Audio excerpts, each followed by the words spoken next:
Hello, everybody. Welcome to the conversation that I'm having tonight with Johan of Desiderii Marginis. Um, of the Swedish wave of ambient acts from the 1990s, Johan Levin, the mastermind behind Desiderii Marginis, has created and developed his own unique sonic palette, merging digital and analog, melancholic electronica with electroacoustic elements and intravenous rhythms. From early on in his music, from early on, his music's met with positive reactions, resulting in albums on the legendary Cold Meat Industry label and Cyclic Law. So I will now welcome Johan into the chat. How are you doing tonight, Johan? Oh, thank you. I'm doing fine. Good, Looking good. forward to it. Yeah, definitely. Me too. Can everybody hear both of us well in the stream?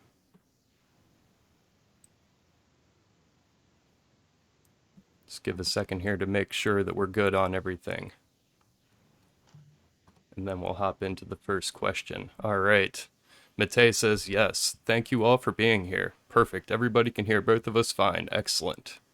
Yeah, so we've got all of you guys chat going right up the middle of the screen here. So I have a list of questions here myself that I'm going to be asking Johan this evening. And if you guys have any questions of your own, you can just go ahead and drop them into chat, and I will ask him those questions in between my own or at the end of them. So I got a kind of long question here I want to start this out with, so just bear with me. All right, I'm all ears. Okay, cool. So I thought it was really cool when I found out that you were an archaeologist as your day job.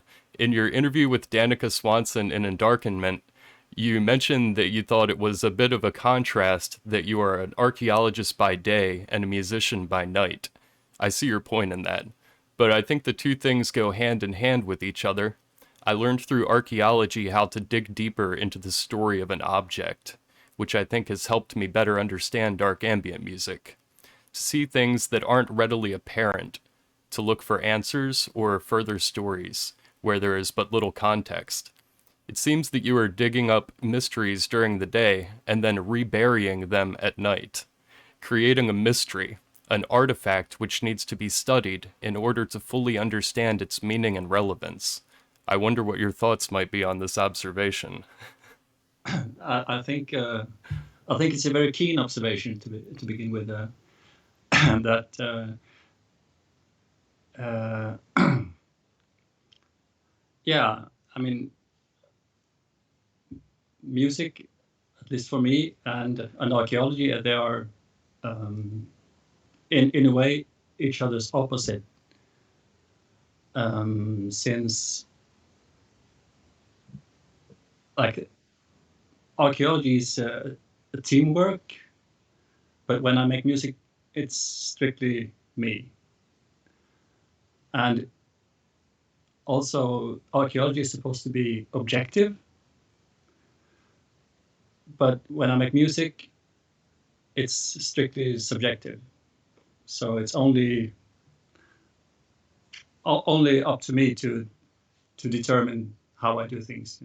And there are no rules, in contrast to archaeology, which is completely surrounded by rules and regulations and standard practices and so forth.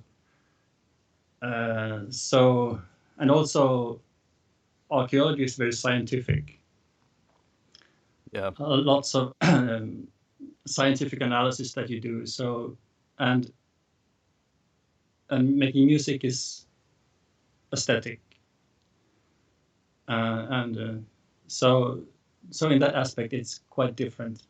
But like you said, I think I I said sometime that I think that there is a sound in every object, and there is a sound in every object, and in every sound there is a song that's to be interesting. found. Yeah, so I guess you could relate that to your question that indeed it's about finding things that may be hidden that you expose. Uh, And in Yeah, a way also that, yeah, and also like you said, that actually you take stuff that you have from within yourself and you try to, you both communicate them, but you also conceal them when you make something. You want hmm them to be found out. You want them to be figured out. yeah, I think that's much more the case with dark ambient than a lot of other kinds of music because there is a story there to be told, but unless you're including like a really long, detailed description, like track by track for your album, then it falls on the listener or somebody like myself as a reviewer to say, okay, they've given us this framework of what this is about, but I'm sure there's deeper meaning to it. So you really have to sort of read between the lines and put blurry visions together to come up with what may be a really clear narrative that's being presented, but in an extremely unclear way without the assistance of, like, say, music videos or lyrics, especially lyrics that usually go along with bands, where you can really talk the audience through what they're hearing. And you're sort of telling them exactly what you want them to hear, unless your lyrics are extremely poetic and sort of esoteric. Yeah, yeah, indeed. No, I think some artists work like that because, like you say, music is also storytelling. hmm So and like like Simon from Atrium Carcery, for example, there you have someone who is working very specifically with. Uh, it's almost like the music is a soundtrack to his this. It's almost like an inner film. His story. It's very elaborate, and the music is always very. The sounds is always they are always very specific. They like they almost walk you through the story in many ways. At least I think so. Yeah, I think so too. I mean, Atrium And Carcery was definitely one of the ones that I think about when I feel like I'm putting my archaeology training to use in my reviewing. yeah, yeah, and that is one way of doing it. And also you can I work in the same way, but I don't have that storyline for you. Yeah. I don't write extensive, lyrics or stories in my booklet. So it's more up to the person who's listening to sort of piece the story together So you want in a us way to that, sort of reflect our own sort of emotions and narratives onto your general. It's not about discovering what your framework is. It's about seeing how your framework compares or how that's reflected in us. Would you say that yeah, that's correct? because I do it from my point of view, and I have the story, so to speak, that I'm telling is one that I have come up with. It's my message or my communicative effort in a way, but it's not the only one, of course. So I have one, and if people um, tap into that and sort of get what I understood, that okay, I'm perfectly happy with that. Fine, but uh, but if their experience is different, uh, so much the better. Then Yeah, that's good.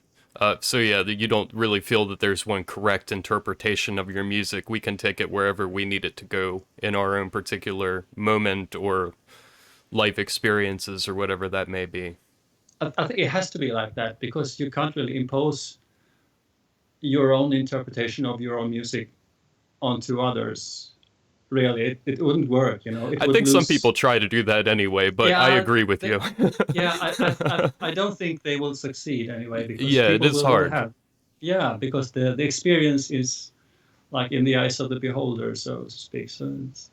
Yeah, I think you give personally, from my perspective, I think you give just enough of in the descriptions of your albums. You give us just enough to let us sort of know the road that we need to be to be headed down, but the things that we see along that road is more up to us. But you sort of you let us know the general direction that we need to be headed through the album descriptions and the song titles, but it's not, as you say, it's not something where if we don't see that one particular landmark, then we've missed the whole thing. You know what I mean? Yeah, yeah, exactly, and also I mean, a piece of music is your experience of a piece of music is not carved in stone because it will change. Yeah, very much so. As you change, so you experience something completely different to a piece of music that you heard 20 years ago, compared to if you hear it now.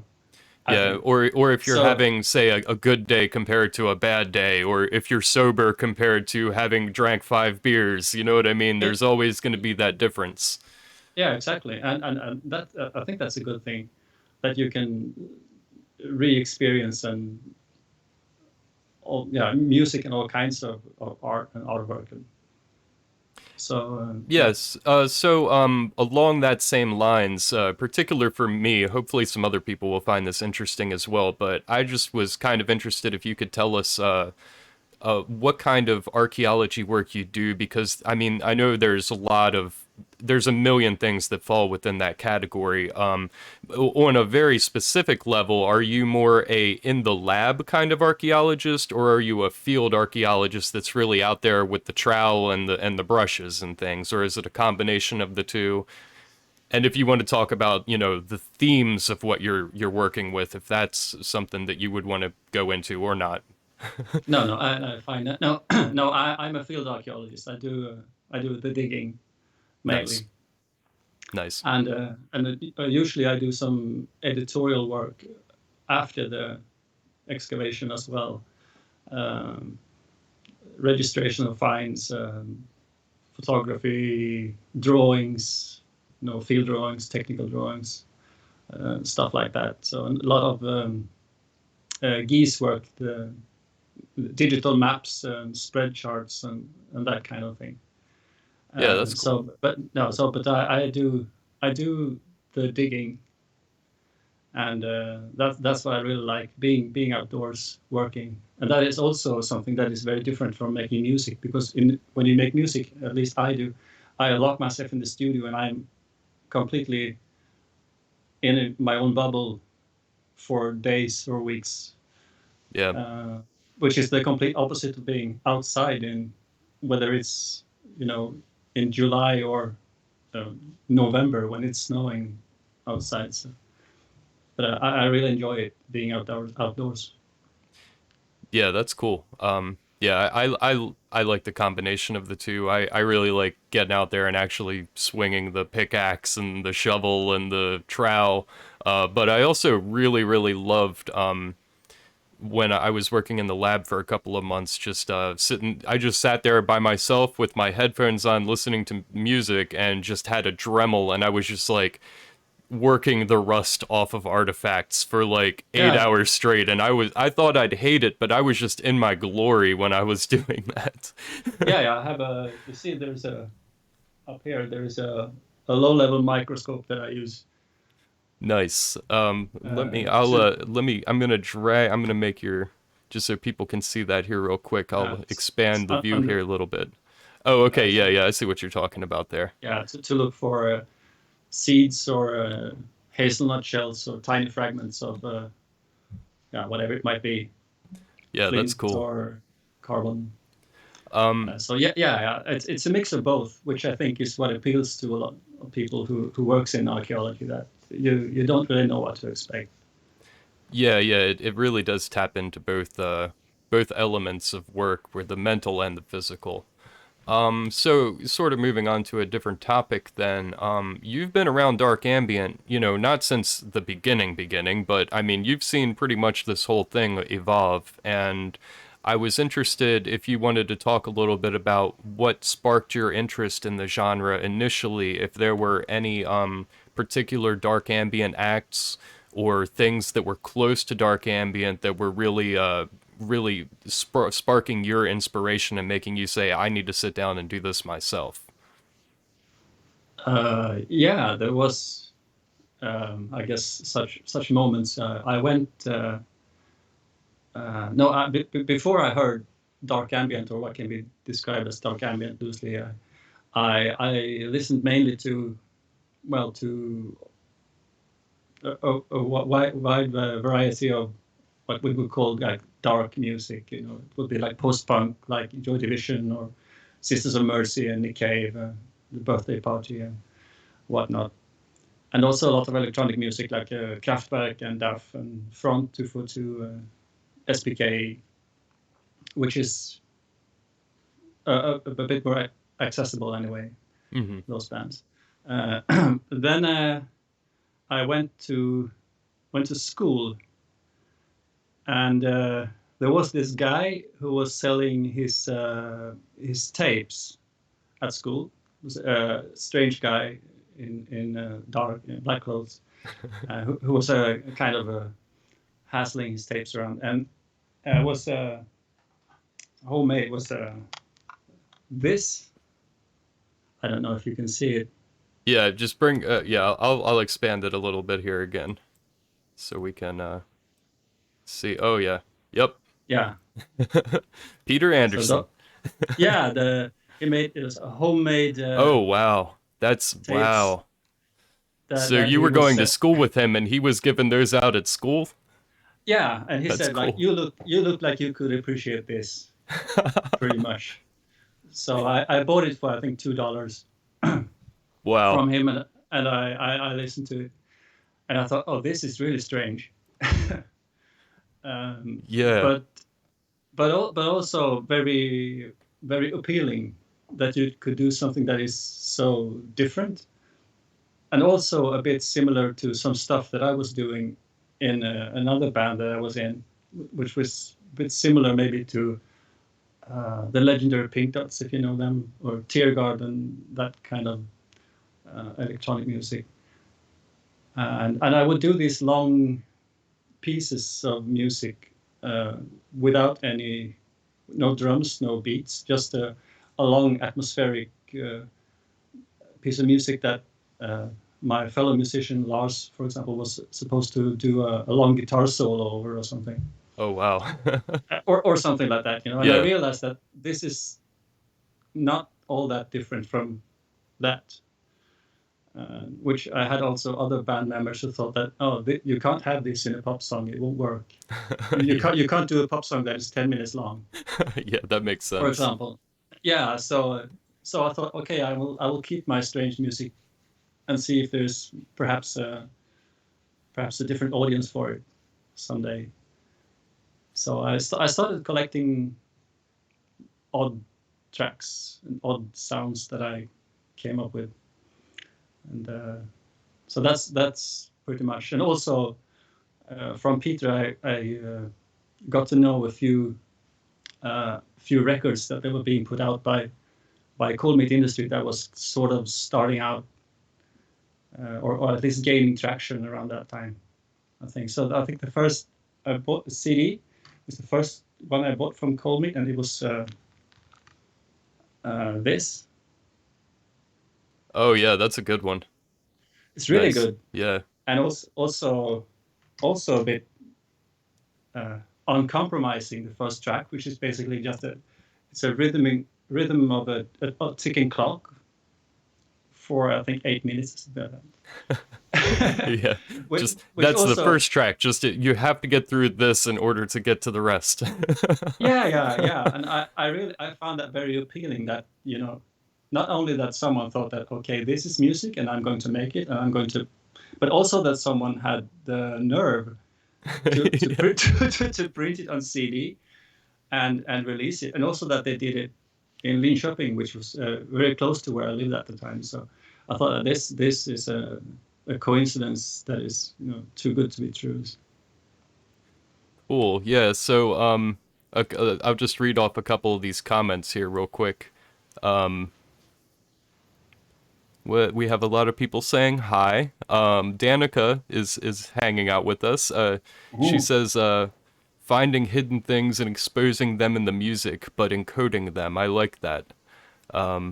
And then she also really liked your story that you just told, which I also did. I'm glad you told us that. That's really cool that you just. I mean, you just happen to be in the right place at the right time where Peter's like, hey, check out my tape. And then you guys end up being Yeah, like the backbone of the dark ambient end of the whole cold meat industry. And it's like, when the moment that he handed you that tape, you would have probably never realized that that was going to be the trajectory of your life going forward. definitely not, definitely not. And also, yeah, later I picked up they started to release this. Cool Meat had a tape label, Sound Source, that was starting to release stuff also on tape. So I have plenty of the early ones because it was all on tape. Well, most of it was on tape anyway by that time. So when if you managed to get a CD out in the 90s, you had made it. Yeah, that makes sense. Yeah, it turned out to be not entirely true, but still, it was really a milestone to do it. Well, it But was. Go it's ahead. really true. Yeah, just what you said about being in the right time at the right place, because I know that you hear many fresh musicians or aspiring musicians or bands that start out that do really really good music, but find it really really hard to find an outlet Hmm. for it, or to find an audience for it. And I think that there is also this element of luck involved. Unfortunately, it's like that. Yeah. And eventually, I believe in karma. So eventually, good things will come to you. But it, it can be frustrating, I think, if you're not in the right place at the right time, even though you deserve to be in, Yeah, so to yeah, for speak. sure. So that actually leads into a couple of other things that were said here in chat. Matei of Fragments, who I interviewed here recently, which was awesome, says, "And voila, there's an audience for it." So yeah, like who'd have thought? But then yeah, people loved it. So you would have never known unless you'd tried. No, exactly. And you couldn't. I could never imagine that there would be an audience for stuff like that. That was, at least to me, really, really narrow music that was kind of. It's not scary, but it's not easily accessible. It doesn't have most of it doesn't have any lyrics. It doesn't have a beat. It doesn't have much going for it, really, except for that particular mood. Yeah, So that sort of also leads into another question I have here. What was it like back then in the early days? How did the listeners and fans respond? What were, what were your early experiences with people that were listening to your music and listening to Peter's music, for instance? it was. I think it's very different depending on who you're talking to, because some people, like some friends or people that you played your music for, it's not something that I normally do. I have learned over the Mhm. years that it's not good point to do it to play my music to everyone. But some people they keep asking, when does the music start? Like you said, or is it supposed to be like that? Is it the intro? They always think it's the intro. Yeah. Yeah, Uh, I could see so that. so people who are not really into it, they find it sometimes a bit hard to digest, or at least instantly. Some of them kind of grow into it, I suppose, or it grows on them. But on the other hand, uh, there are people who obviously enjoy it, because I remember when I did my first live show. That was in 2001, and it was at the Gothic Treffen in Leipzig in Germany, Oh wow. which is the biggest festival for this type of music. Uh, and I went there in a bus with a bunch of other musicians from Colmeet, and I had no idea what to expect. Uh, and then when we got there, had a good time, uh, and I was supposed to go up on stage and do my thing, and I think it was like 2,000 people in the audience, which was like Oh my God. it was a really big like factory venue called Verksvai, which is the biggest one I think and uh, and it was quite intimidating really, because I've never seen so many people before in I my could life. imagine that's a lot of people for your first event. Yeah, yeah, and I had no idea that there would be this many people who would actually listen to it. And also I think I had brought like a case of 20 CDs, which were gone in 5 minutes at the Wow. merch booth. And I thought, oh, this is insane. I'm rich.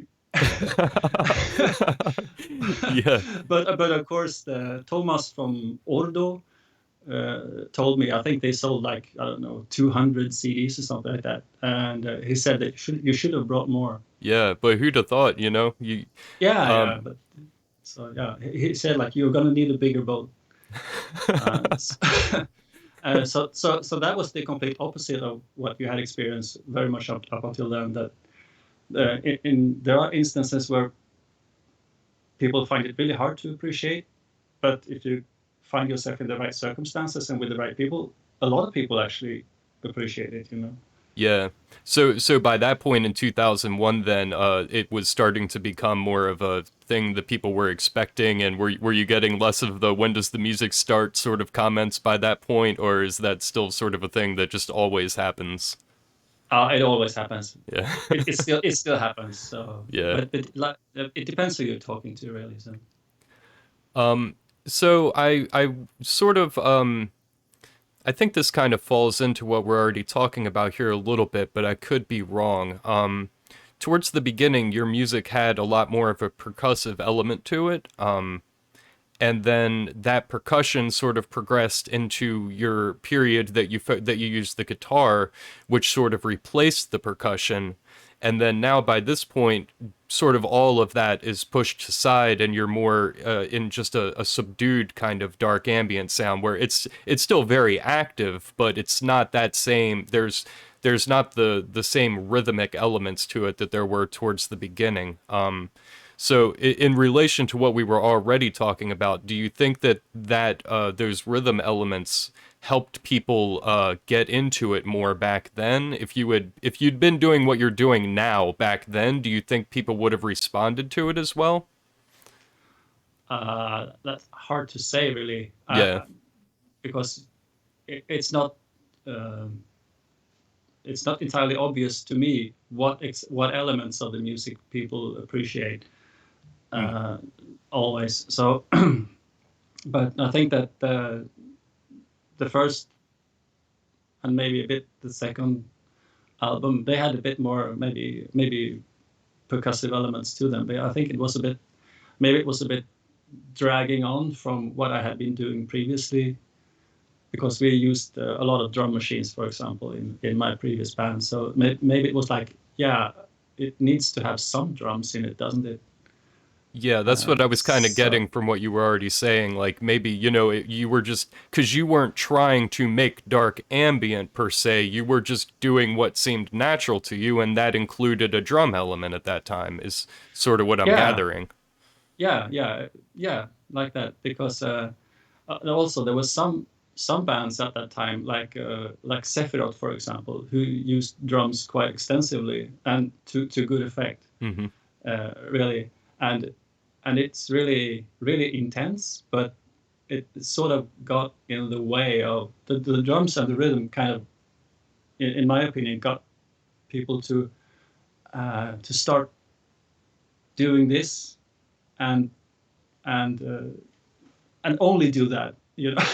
Yeah. So I wanted to get away a bit from the that I wouldn't say it had a party element, but the um, that that aspect of my music. So who knows? Maybe I will reintroduce it one day, but in some form or other. But it felt like the at least to me, the better part of my music was not dependent on the rhythmic part, or I could replace them with other types of rhythm, really, to get the message through. Yeah, so still along the same line here. It was did you actively think about your sort of progression between these I see them as three different styles that you've had over the years, where it was the more martial industrial kind of percussion towards the beginning, and then, as I said, the acoustic guitar that became sort of a replacement for the percussion, and then what you're doing now. Was there an active thought process that led you to doing that, and if so, would you like to talk about that a little bit? Yeah, no, yeah, it was a deliberate decision to try to take out um, to take out that aspect because it felt like I could do the other things in the music better. I had it was and also it appealed more to me to kind of to make it a bit more free flowing. Now I think the the percussive elements I use in music are more like explosive uh, or very very muted. So it's not like a it's not supposed to be at least perceived as a percussive rhythm at all. It's supposed to be more atmospheric. So, Yeah. but it was a deliberate decision to move away from that, and also it has been lately a decision to try to move away from using uh, orchestral sounds like strings, for example. I tried to phase out that a bit simply because I felt like I was doing it too much. And I thought that, okay, maybe I should try to, I can achieve the same thing, but with different means, basically. Yeah, and so then along these same lines of sort of your progression through these different sounds, I personally really love the Seven Sorrows album. I've probably listened to that one more than anything else. That was sort of the one that I first heard by you because I came into all this stuff really late. Like I didn't find dark ambient until like 2012. So Mm. I had a pretty big chunk of back catalog to enjoy before I ever even got to like, okay, what's happening right now? You know what I mean? It took me a Yeah, few yeah. years to like collaborate myself to things, and then as soon as I did, I was like, all right, now it's time to start talking about this because I don't ever want anybody to miss out on this genre like I've missed out. Like I would have loved it back in the mid 90s. You know what I mean? I wasn't listening to dark ambient, but I absolutely would have if it had, if somebody'd walked up to me at school and handed me one of you guys' tapes, I'd have been like, holy shit, this is what I've been waiting for. But so that's a little bit aside from my question. But my question with this one is like songs like "Why Are You Fearful" and "The Bitter Potion." You had some what do I say, like vocal clips, like voice clips in there. I think that's pretty much the only album that you really did that on. Did you enjoy, or at least to the extent that you did on that album? But Mm. was there a reason that you decided to use those elements then and don't really use them anymore? Uh, yeah, I think I don't recall. It was a while ago, but I think that my my my intention was to have something other than the music to sort of um, carry on the theme of the music without the music doing all the heavy lifting around it. So and it and also to introduce just another element into the music because I like I did with the when I started using guitars, for example, it was like first the guitar was so heavily processed with the EQ and filters that you couldn't really hear that it was a guitar. It was just a rhythm Mm-hmm. kind of mumbling in the background, which was how I intended it. But then I realized that yeah, it even works if you have it pretty clean. So why not? Uh, Yeah. and and and I knew that there would be people who say, "Oh, there's a guitar here. I don't like it." Oh yeah.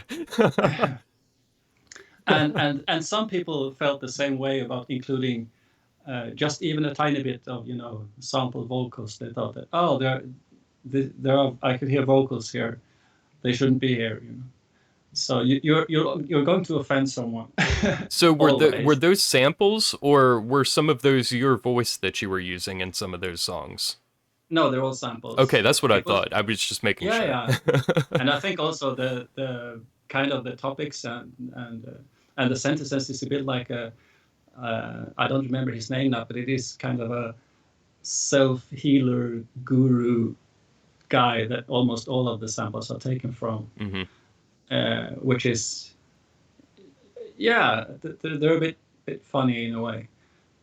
Uh, Yeah, but it really worked well. I mean, in my opinion, like I say, I really love that. So, not to yeah, say that, I mean, I absolutely well love what you're doing now, and I don't think you should go back to what you were doing then because it's a different time for you now, but that shit was really good.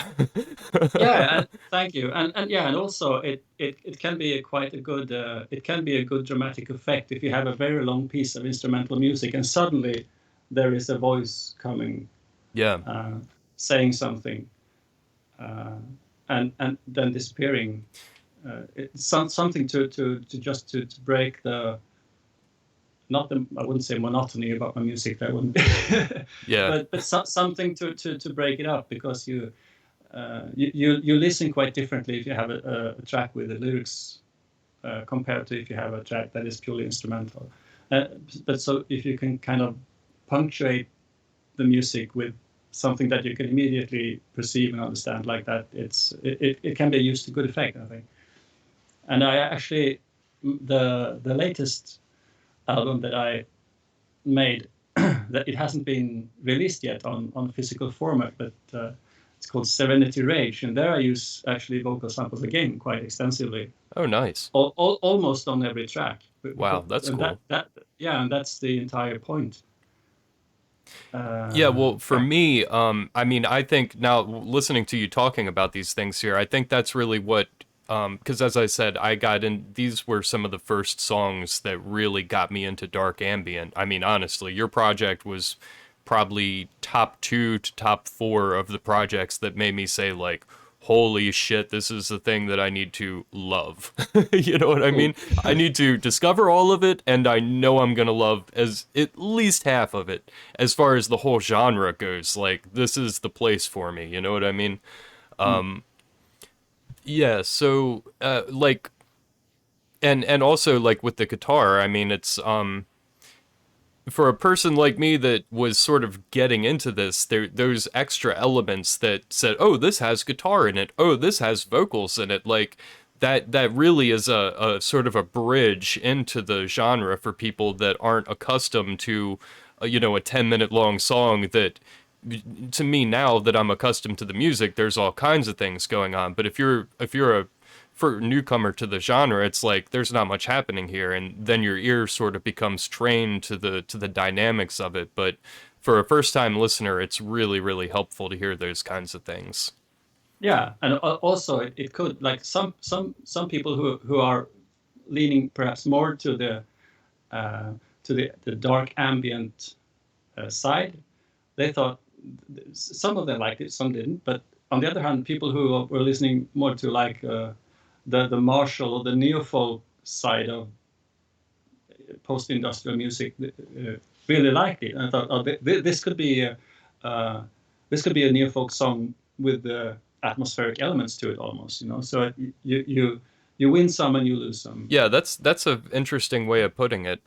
That's yeah, that makes a lot of sense. So a couple. We'll read through some more of the chat here. Winter Logic asks, "Are there any themes, ideas, or qualities you'd like to see explored in a musical work that you haven't come across yet yourself?"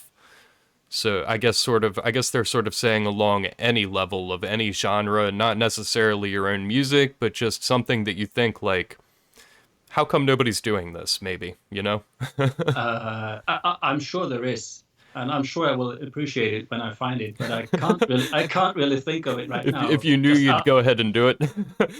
not just out of my head like this. But yeah, I'm sure there are. There must be. Yeah. There must be. So And then so Winter Logic also says, I have to say I love the guitar in Constant Like the Northern Star very much. The vibe in that track is something else. Yeah, that's one of my favorites too. Especially uh, when I was getting into the genre, it was one of my favorites for sure. yeah, actually, it's not even a guitar. It's an Appalachian dulcimer. Oh, that's cool. Yeah, Nice. and Well, there you go. that one I did play. Nice. That's cool. Yeah, Interesting. it was when I was in the medieval band that we had a dulcimer. You know, they looked like a bit like a violin in both ends, kind of. Yeah, yeah, that's awesome. And then Deinonychus says, how do you strike a balance between synthetic instruments and organic sounds or field recordings? Does it come naturally, or do you plan these things in advance according to the theme?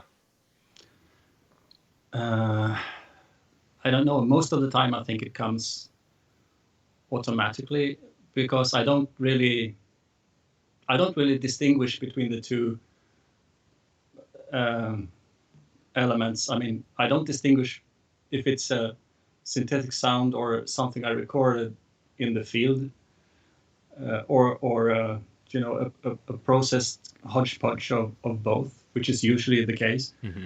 But sometimes, if I have sometimes I might have a field recording that is from a particular place, and then it's important that I include it in the particular track that I intended it for, because it is supposed to be there, even if you can't barely hear it. I know it's there, and it has to be there, and that can be hard to explain. Yeah. But I did we did excavations in a church that had burnt down by accident, and we were excavating inside this church because it's the foundations are medieval, so we did that, and we found a crypt that hasn't been used for 300 years, so it has been sealed, Oh, wow. and it used to be a crypt for a noble family that were living in this in the area, and they were patrons of this church, but their coffins were still stacked inside, and I did a field recording of that and used in a track. I won't say which one, but it was, and to me it was really important to have that particular recording, even if it's more or less silent, you know. Hmm. But you need to take uh, that special ingredient and put it into something. So in that aspect, it can be important where things come from, but it Yeah, doesn't have to. yeah, that makes sense. Um, Satan81 asks, Johan, any recent or planned work with Gautagalder? If I'm sure I'm saying that wrong, you can correct me if I am. I know I am. No, it's fine. No, I quit that band. I think a bit over 10 years ago now. Okay. So, but that was good fun actually. It was a completely acoustic medieval outfit with bagpipes and drums and uh, shawms and flutes and whatnot. So that was quite hilarious. Bombards. I still play bombard, which is a Breton folk instrument. Nice. That's cool. Yeah. So, but no, in the end, it was a big band. I think we were at the peak. I think we had 10 members Oh, on wow. stage. That's cool. Yeah, so we were a lot of people Yeah. going around to medieval festivals and fairs and just playing music all through the night and drinking. I can still play all the songs by heart. If you wake me up at night, I can play all the songs in any state. Yeah, that's cool. Yeah, because they're like etched into my muscle memory really. Nice. But in the end, it was really too tiring because we had almost the entire summer booked every year for a long time. You know, when all the summer festivals start in May and they end in September, and you had sometimes an entire week, sometimes every weekend of the entire summer booked, and it wears you down. You know, I'm 50 now, so I can't do this shit. I'm 38 and I can't do this shit, so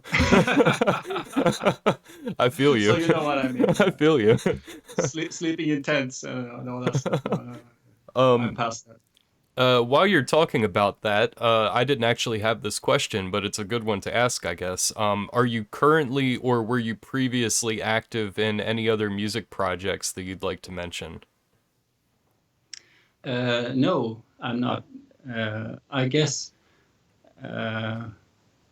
me and my friend Lars Tengmark, we have a band called Lost in the Woods, but it's more like a loose collaborative project, and it's mainly his project, to be honest. So I sort of do guest appearances here and there, but lately it has been quiet on that front too. So no, I focus my time and effort on Desideria. Sounds good. Mm. I well for me that's perfect. That's the right answer.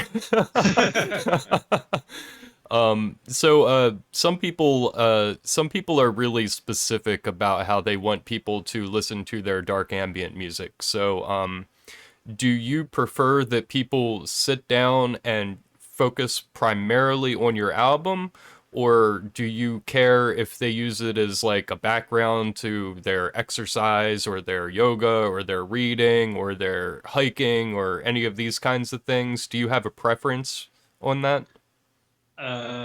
Well, yeah, I mean, it's hard to tell people how they should listen to the music that they have bought. But in my to me, I kind of prefer it when people sit down and actually listen to it, because at least it's made to be listened to. It's made to be Hmm. heard, or listened to, not only heard. Yeah. You could say.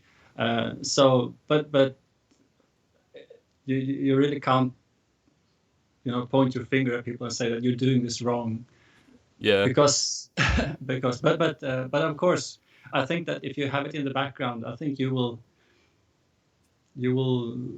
I think you will miss quite a bit, because you will be focused on something else.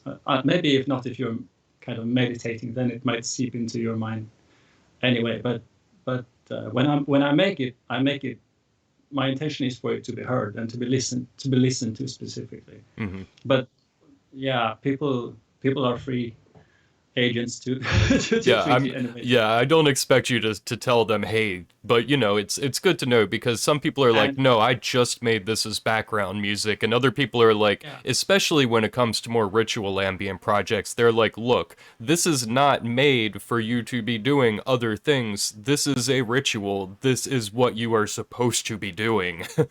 yeah, I know. And but on the other hand, I'm just the same. I never listen to music in headphones when I'm out walking, for example. I never do that. Uh, but I mean, I might very well, put on really loud music, something that is supposedly made to be listened to carefully, and I can do the dishes at the same time.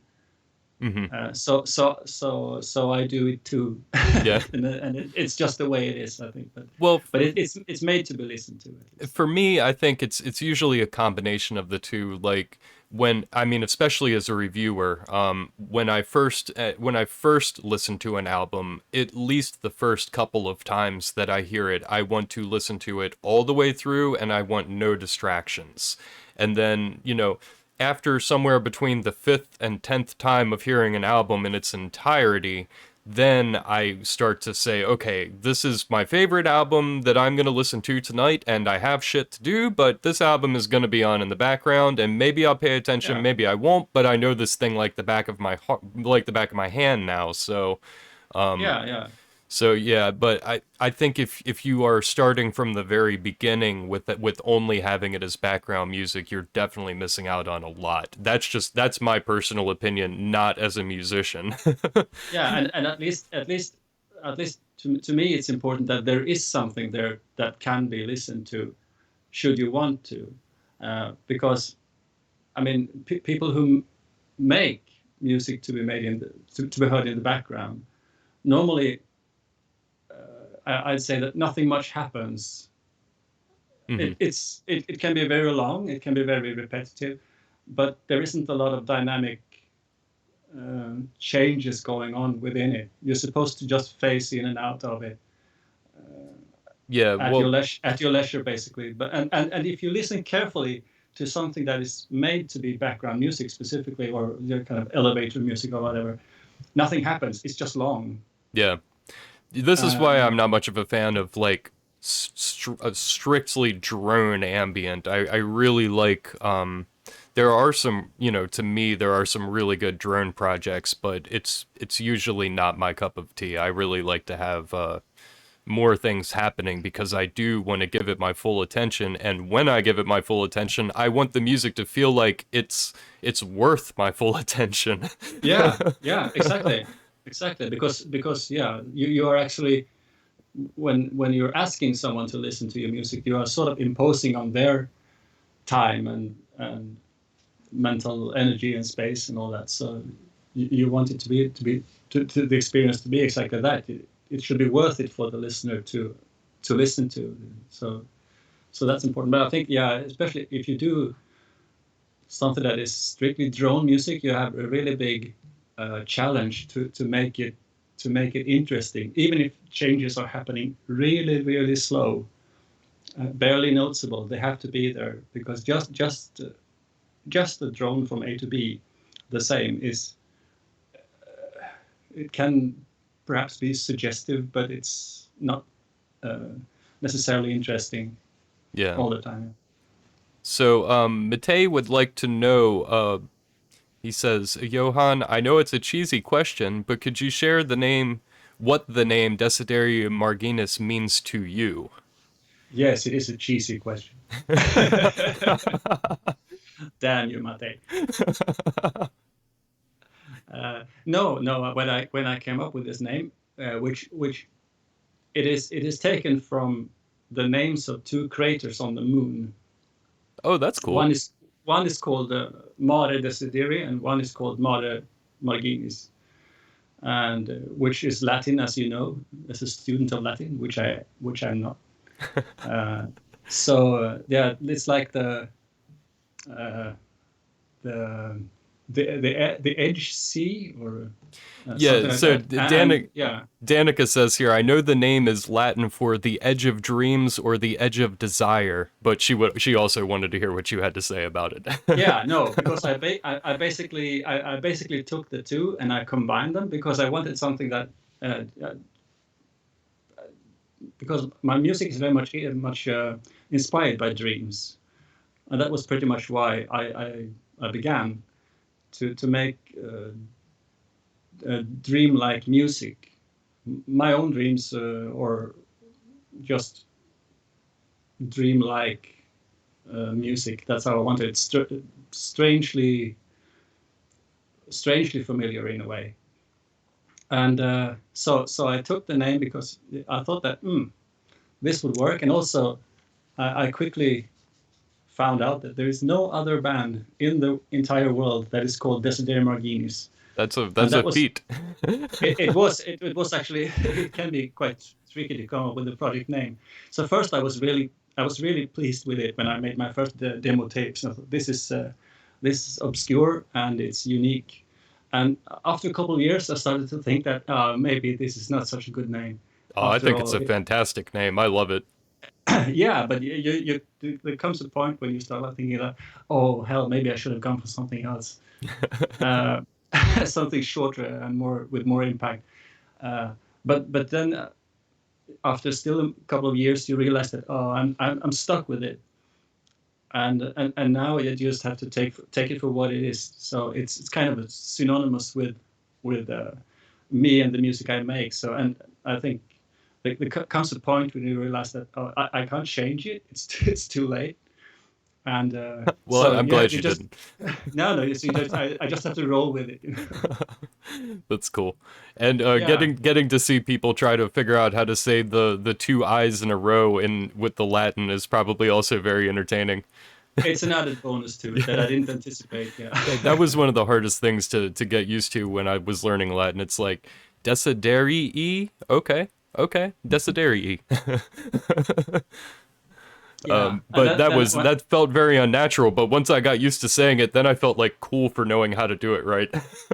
yeah, yeah, yeah, and when Mortis showed up, I could say that I already did that, the double I thing. Well, not to rag on Mortis, but he No, doesn't no, even use it the same way. Like because I was always saying Mortis, but then I saw in an interview he just says no, pronounce it Mortis, just yeah, Mortis, and I'm like, okay, well that's complicated. That's weird because that's not really what that is. I love his music. If he's listening, good shit. Yeah, yeah, Regardless, indeed. it looks cool with the two eyes, but it doesn't sound like that. That's not how it's No, no, supposed to no. sound. No, no. So, but yeah, yeah, that's how it goes. Yeah, so there's a couple different things. I want to get to what people already said about previous stuff, but I also had some to add on to what you just said there, but we can come back to mine. Shetel of Taphophobia is in here with us. He says that he agrees ambient music surely is best when you listen to it when you are an active listener, specifically in the woods. I like that. Yeah, yeah, yeah, and yeah, and music can be uh, it can heighten your experience of something, or alter your experience of something if you're in a place. You know, I tend to find music a bit distracting when I'm out in the woods, for example, because I like to. Maybe it's because I go into the woods to get away from man-made sounds a bit. That's true. Yeah. But you could have like I had in when I was commuting into town. I had in my phones mainly to shut out other people. I had Nadia. You know them, right? Hmm. Uh, in the phones, really loud, and there was a church bells chiming at the same time, and it was in the same key as the song. So Oh, I didn't even nice. notice until I thought, yeah, I never heard this these church bells before. They were then. That was like, yeah, it was kind of blending seamlessly. So that's kind of fun. Well, I would say that I if he might correct me if he wants to, but I think maybe I would totally agree with you that if you're out there in the woods, you want to hear the woods. So you wouldn't want to have headphones on. But if you lived in the woods and you just kind of blasted some dark ambient off of your back porch while like and then it all becomes one. So like I love having like field recordings in dark ambient and even when it's not meant to be there, if you're in the ambient sounds in those field recording sort of sources and Mm. then put on some dark ambient that doesn't have that in it already, the combination of the two I think could be really nice. Yeah, and also there is, I mean, when you talk about these things like music in general or dark ambient in particular, there are really no rights and wrongs about how you prefer to experience it, or you know, if you want to experience it with headphones or blasting it into the woods or whatever. It's each experience is in itself unique and valuable.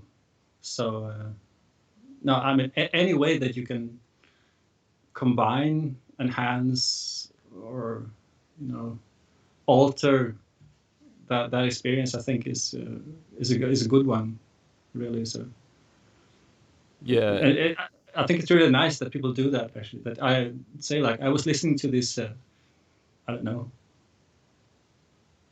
in my boat or whatever, whatever they do. So Yeah. Well, I like that you say you get out into the woods and get away from human sounds because where I live, that's impossible. The human mm, sounds are they are penetrating like I have two international airports that are both within 50 miles of me. One of them is only 20 miles away, the other one's about 50 miles away. mm, And they're like I've tried to capture field recordings myself with my little task cam and you cannot get more than a 3 minute clip.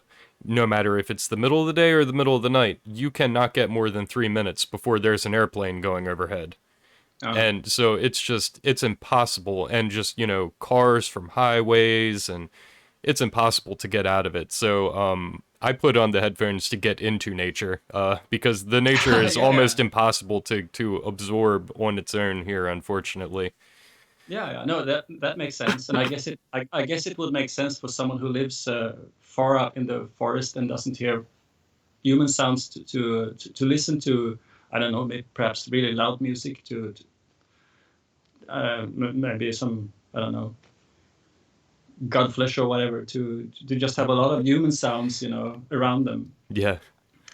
So that makes sense because you want to experience what you don't experience every day, I suppose. So it used to be like this because I live in the just on the outside of the outskirts of town, and it used to be like that here before they rebuilt the road here. So it was so it was absolutely quiet at night. So you could hear a bicycle like 3 kilometers away. You could hear at night. You could hear the dynamo on the wheel Yeah, that's so nice. 5 minutes before you could even see it. But nowadays they rebuilt the roads, so even at night you could hear some the kind of the traffic. It's like an obscure sound that if you try to record outside, you always get that blurry sound of car tires somewhere Hmm. around. So I have to walk a bit into the forest to get away from it. Yeah. Okay, so let's see what other questions we have here. Shemek, I'm gonna come back to yours, because I also have a question related to that. Um, Matei says it's an awesome name and has aged very well. Agreed. Winter Logic says I find with drone music I have to make a commitment to really listen to start to finish is best. Otherwise, I easily get bored and skipped. Even the simplest sounds can be alluring when you listen closely. Mm.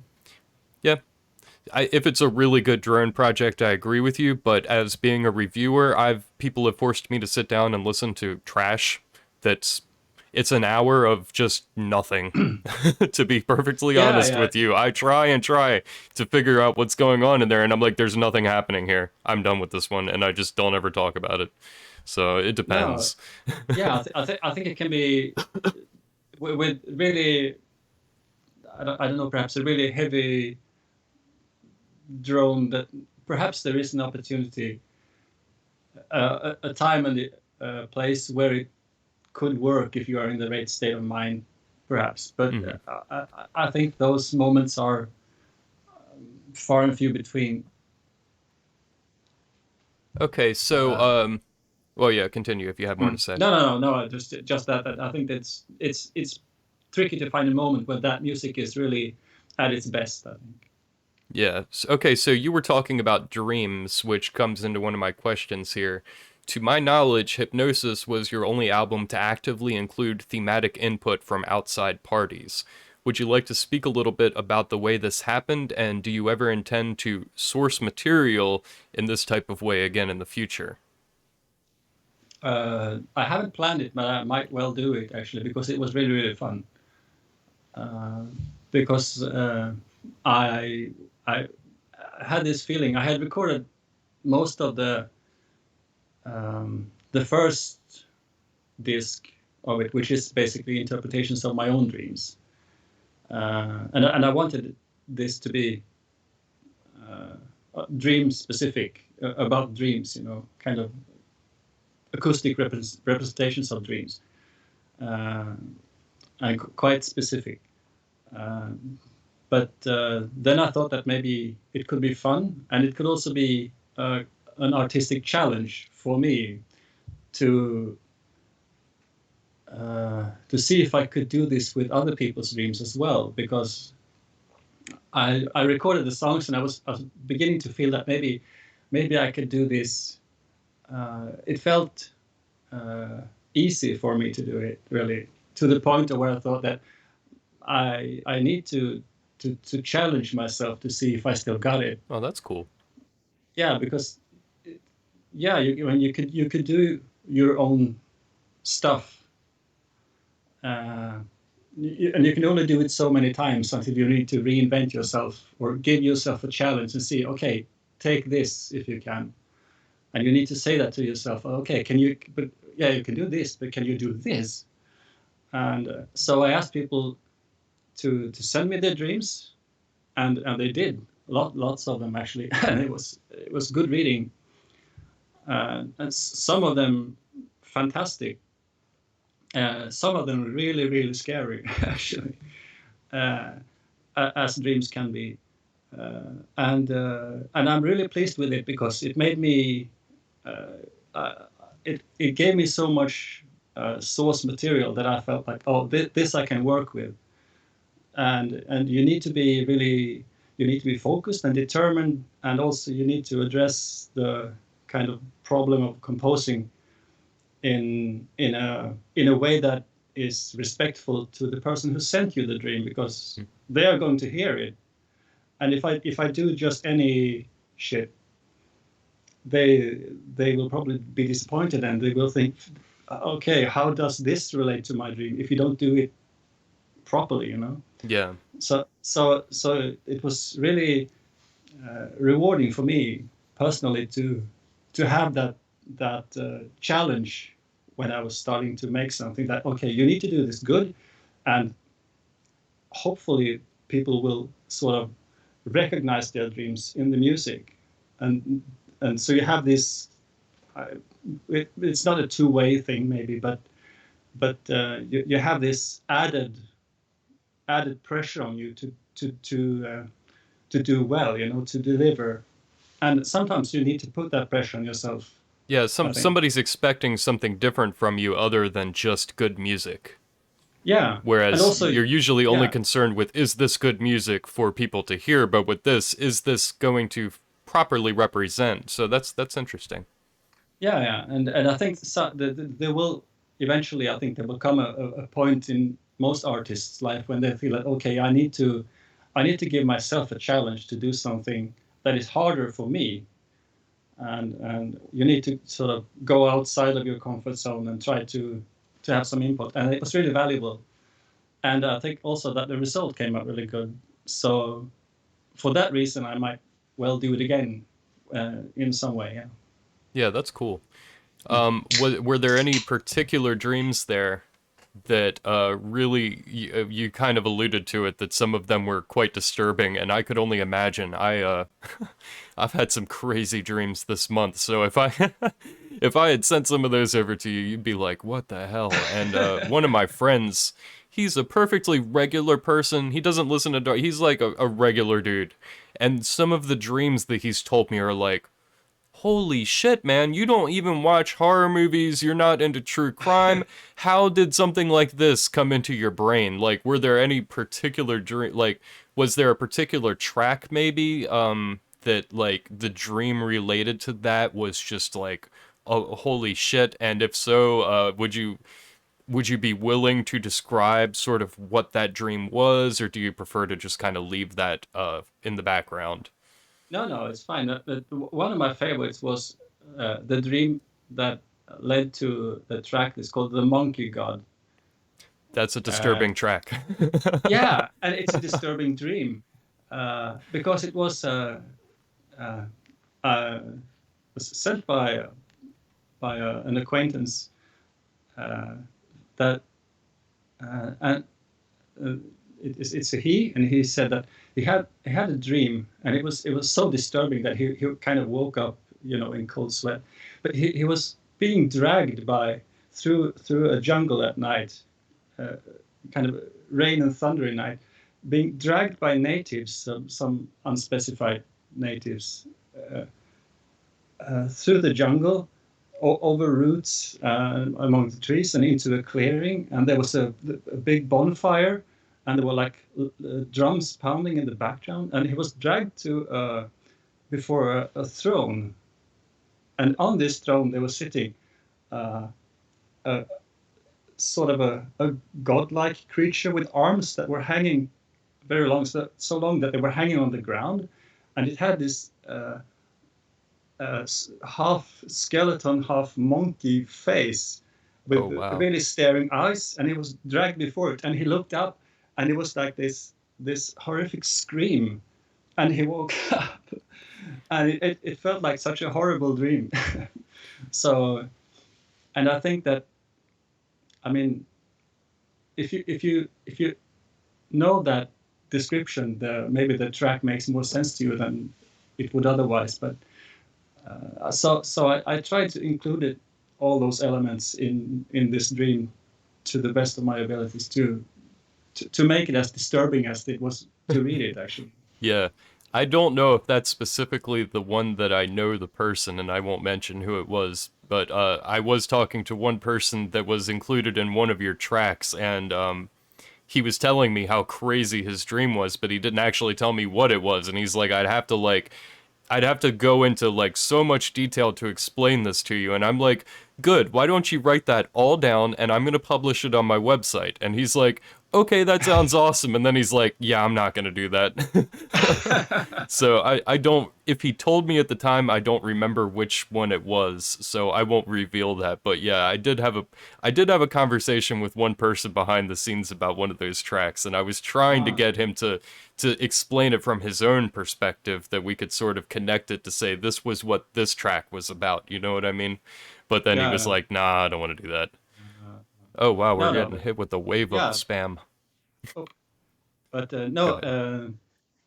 no. I think dreams is a kind of an inexhaustible source of inspiration or material for decent music. Yeah, for sure.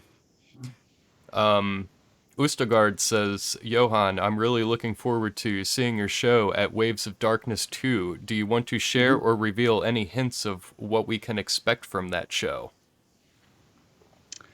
Uh, yeah, I think it will be um, not for the faint of heart,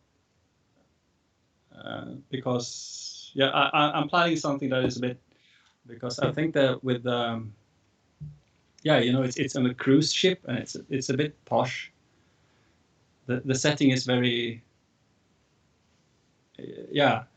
So I was thinking to do something that is a little bit disturbing. Nice. Uh, yeah, it can be actually to just to see what happens. I won't say anything more than that, but I will try to make it, because it's still, even if it's on a cruise ship and the audience is they're already used to it basically, but I want to make it a bit more uh, underground, perhaps an Nice. underground experience. Yeah, That sounds awesome. yeah, yeah. So we'll So, see. you were on the first one as well, right? Yeah, but I didn't play as Desiderii. I played with Peter Bjerga. Oh, okay. Um, that's interesting. I did not realize that. I didn't actually know that the first one even happened. Ah, I was sort of in my own head during that time period. Do you want to talk a little bit about that set that you did, why you did a set with Peter, how that went for you, and what the general concert was like? Because this sounds like a really interesting experience. yeah. No, I have helped Peter out because I do the keyboards on stage for his stage performance when he performs live sometimes. As his Uh, solo act? When as he just as As Peter Bjargo. yeah, yeah. So I don't play Okay, any of my cool. tracks. It's That's all interesting. his tracks. Yeah, That's interesting. yeah. But because Peter is a great guy, so I know him for a long time, and we get Yeah, along really well. I'm gonna be hitting him up for an interview too. Hopefully he'll say yes, but yeah, Yeah, I'm yeah. I hope so. definitely gonna be hitting him up. Hmm. So yeah, that's cool. I didn't realize that. So do you do that very often, playing as his background for his sets? No, I've done it a few times, I think, because yeah, it depends. I mean, Peter Bjergas is basically him, obviously, Hmm. and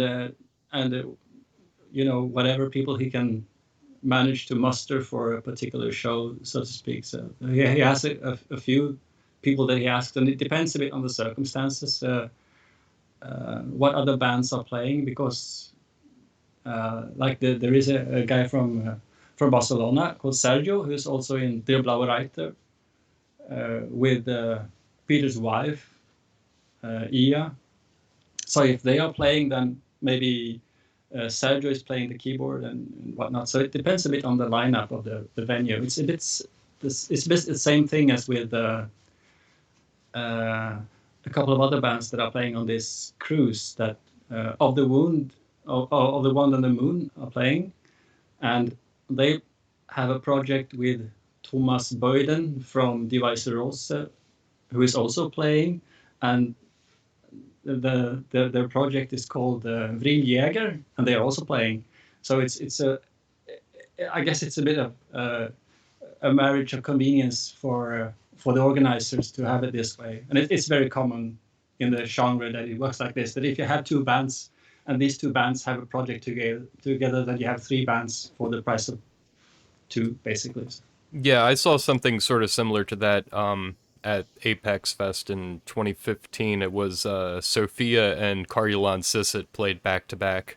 So Yeah, sort of it was like some of the members of the first set sort of left stage and other members just sort of stayed up there and just went right into the next set. yeah, yeah. And So, yeah, and also Ordo Rosarios and Triori have a project called Triore, which also performs together as three bands with basically the members of two bands.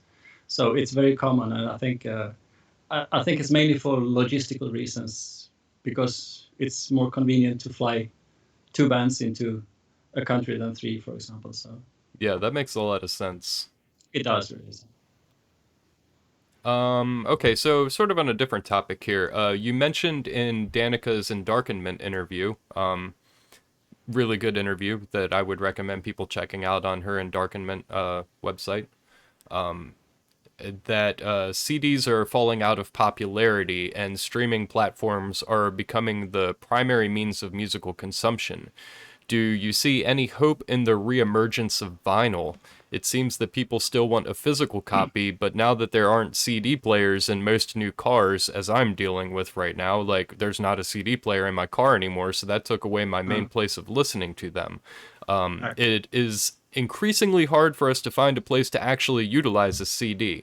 To me, vinyl seems like the answer to that issue, a larger, more tangible form of physical media with an arguably higher sound quality. What are your general thoughts on that dynamic? Uh, no, well, I'm quite happy that vinyl is coming back, because it's really I'll pull there you this go. up here, your Vita Archivet album. This is absolutely gorgeous. Yeah, and you wouldn't do that with a CD, would you? Exactly. Yeah, exactly. So so so I mean, the doing the artwork for vinyl is really, they look really sexy when you get them. They are big and very tangible objects, you know. So I really like doing vinyls, even though it comes with a great deal of limitations. Yeah, as far as Um, timing and yeah, and you need to. Um, I mean, there are benefits also, because with the vinyl you can make a track 20 minutes long, or you can have three tracks blending seamlessly into each other. But you can't do it on streaming services, because if people want to listen to one track, then it can't be connected to the other. yeah. So you need to kind of disconnect them, which isn't a good thing. So, but you're limited in time, and if you, like you normally do, you are also releasing a digital release at the same time with the same material, and the digital needs to be really really high quality for people to like it. It should be, but so you need to make a completely different master for the vinyl, so it's twice the work basically. Uh, and so no, I really, I'm positive to vinyl, but at the same time now it's really difficult, because all the pressing plants are running overtime. There are delays with almost every vinyl that you can imagine, I would have to because think that there's going to have to be more presses, more of those companies that are going to be coming up in the future that are focused on doing it really well. That they, because people, that's the other thing that I've heard. Like people get burned on this, where you order 100 or 200 copies and they send you the test copy, and it's like, this is trash. I can't give this to people. You're gonna have to start over again, or just yeah, give me back my master and I'm going somewhere else because what you just did is worthless. I've heard yeah, I've heard that too many times now. yeah. I heard Mate mention that he had a really bad experience with that as well, and I'm sure there are many. And they also, yeah, they tend to screw up quite a bit. I had uh, the the latest album, the special edition was to come out on, I believe it was black and gold vinyl, because gold is also on the artwork on the front. But there was already a long delay, and then they came, and it was green on black, or black Oh, and green geez. vinyl, which didn't make any sense. So Yeah. there was then another delay, and also because the lead times for these things in production are really long, and also a lot has to do with the fact that all the the mainstream artists are now releasing vinyls in really big numbers. Yeah, So that all makes the it even pressing plants. harder. Yeah, because I noticed, for example, that artists like PJ Harvey, for example, are re-releasing their entire catalog on really, really nice vinyls, which is, of course, good for her. But all the pressing plants are booked. So, for example, the vinyl I'm releasing together with Trom and Anemone Tube and Martin Blad about the That sounds. JG Ballard. Yeah, JG Ballard. I don't know if you know of it. Yeah, yeah. Yeah. I'm planning on talking about that in the near future. Ah, I'm okay. absorbing it as we speak. Yeah, because we just had the news just a couple of days ago that it was further delayed. It has already been delayed, I think, 4 months, Hmm. and now they say that they have pushed it back until the end of 2021. Oh my goodness. Yeah. Well, Uh, I mean, so people won't mind waiting. I mean, if that's the thing, if you want to have if you want to have it in your hands, it's timeless. I mean, if you can, you can listen to the digital now, but for me, like, I still like, I want to go back and get the vinyl versions of so many things that I liked from the past, and that's what I really like about what Cyclic Law's doing right now, with like year older releases and Peter mm, Anderson's older releases, like these, this wasn't on vinyl before, now it is. Here you go. yeah, You know what yeah, I and mean? And they look really good. we've all heard So the albums, but we want yeah, them on vinyl. yeah, yeah, yeah. The only thing is that often you try to plan a bit ahead with uh, to make releases coincide with when you go to play to do live performances, for example. Yeah, that makes And sense. and when one thing or the other falters, you're kind of caught in this lack of synchronization between what new stuff you have to offer and yeah what you have in the calendar, so to speak. So you try often to make these things coincide, and when it doesn't, it makes you it leaves you in a bit of trouble actually. That's cool. We got Gondolin Records in here. Thank you very much for stopping by. You guys have excellent tape releases. And his question is maybe Desiderii Marginis on tape someday? Uh-huh. That'd be cool. And I mean, I Yeah, don't know. sure. I would assume he might probably want to do that through Cyclic Law, but Gondolin is definitely pretty awesome. So that would I don't definitely know be a if cool place to do it. I don't know if it's Cyclic Law. Do they do tapes? I haven't. No, I'm just assuming that you usually just release through them. So that's just an assumption of my own. Yeah. I do, but I don't think they have dabbled into the tape No, I don't think they have business. either. Yeah, but No, that so would be yeah, really sure, cool. That would be really sure. cool. Yeah, you guys will have to talk about that afterward or whatever. Yeah, so Deinonychus says some vinyl releases don't get the full booklet package that their CD counterparts get, which is a shame in his opinion. He'd be Mhm. happy to pay a bit more to get the full package. Yeah, I agree with that. Yeah, But yeah. go ahead. There is a okay, sure. No, there is a bit of a problem. Oh,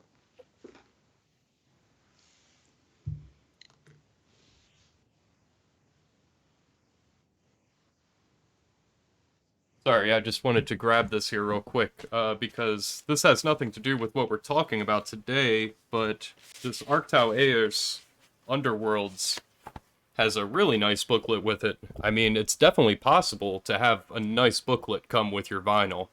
absolutely. So I mean, this thing's like, I don't know, like at least 20 pages in there, and it's big. I'll hold it up in comparison so you can see that's the size of the vinyl and that's the size of the booklet that comes with it. Yeah, So yeah, these things pretty. are definitely possible. Yeah, and I think maybe the vinyl thing is a bit fresh to many artists. Like now, it's more like you do the CD and also a vinyl, and you don't.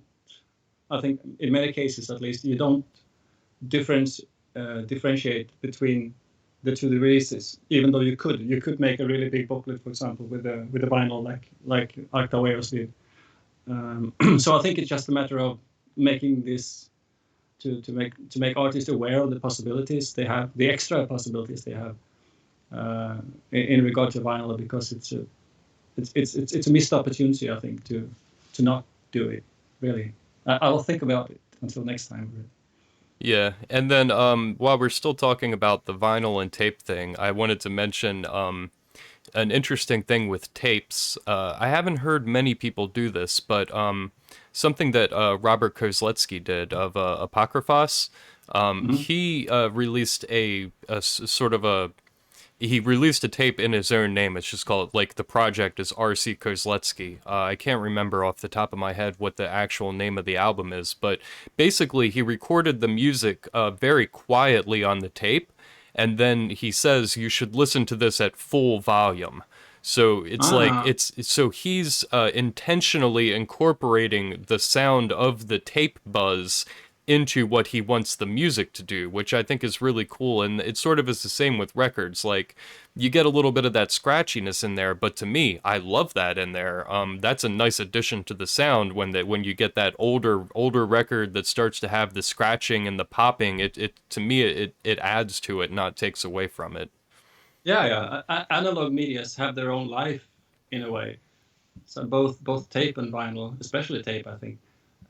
And I think a lot of people who perhaps grew up, people younger than me, possibly younger than you even, uh, that grew up with only CDs are coming back to tape. Mm-hmm.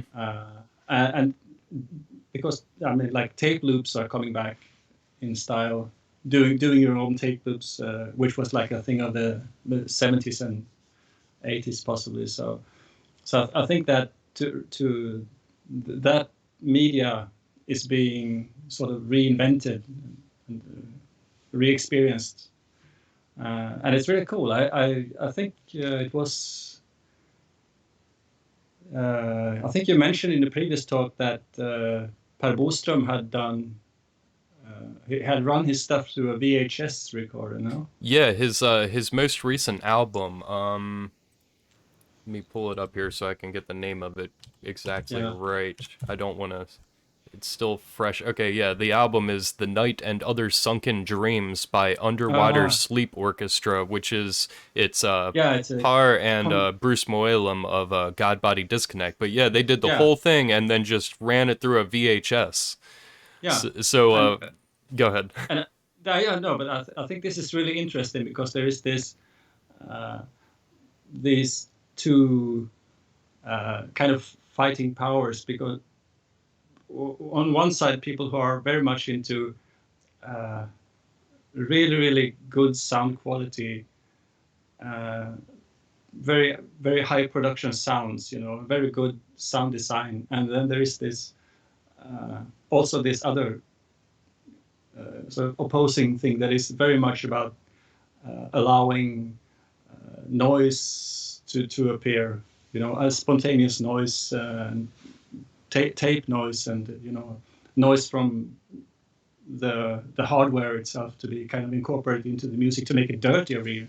Yeah. And it's quite interesting to see these two aspects of sound. And it's nice for both of them to be able to happen at the same time right now, where Mm. not that you should do both at once, but that if you want to take one direction, there's so many options. Like something like Atrium Carcery or his other project, Sabled Sun, like, you want to listen to that in FLAC. You want to have the Mm. absolute highest bitrate quality that you can. You want every single little tiny sound in the background because it's all part of a story. You know what I mean? You want to hear that story in every bit of detail that you can.